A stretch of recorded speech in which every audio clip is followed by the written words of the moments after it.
ก็เป็นควิกเงียบเงียบนังพลาเพียเคอพลาพลาบควายเป็นสาวสไตล์错了，重新再来。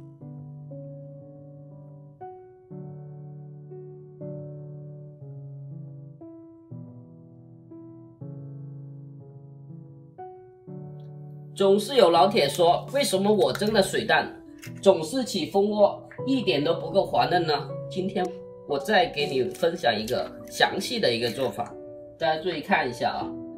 我准备3个鸡蛋，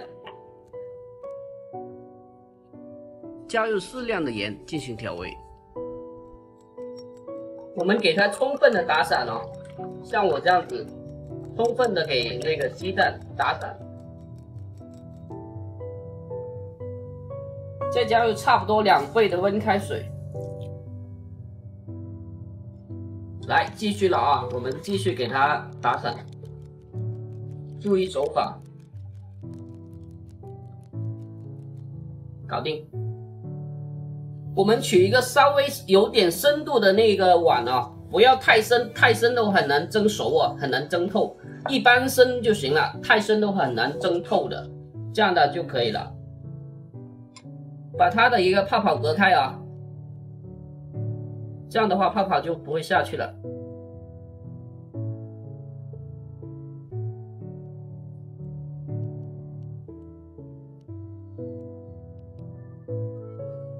下面我们起锅烧水，水开上气之后转小火，全程用小火蒸，蒸到中途的时候我们开盖透一下气，防止蒸汽过大蒸老。蒸老了就起蜂窝了。小火蒸8分钟左右取出，或者蒸6分钟，关火焖3分钟。大家看一下，蒸出来的水蛋呈现果冻状，视为标准。蒸好之后，我们来一点花生油，再淋上一点的生抽酱油，最后一步来上一点葱花，这一道菜就算完成了。下面我们总结一下这节课需要记的一个要点。第一，蒸水蛋水的比例将近2倍为最佳，温开水或者凉水均可，但是温开水最佳。但是它的一个水温千万不能太烫，不然你冲下去就变成鸡蛋汤了。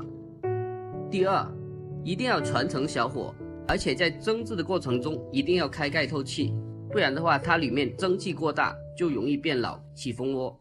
蒸水蛋其实跟有没有用保鲜膜封着蒸没有任何的关系，起蜂窝主要是蒸汽过大或者蒸制的一个时间过久造成的。这个视频实在太干货了，赶紧收藏起来。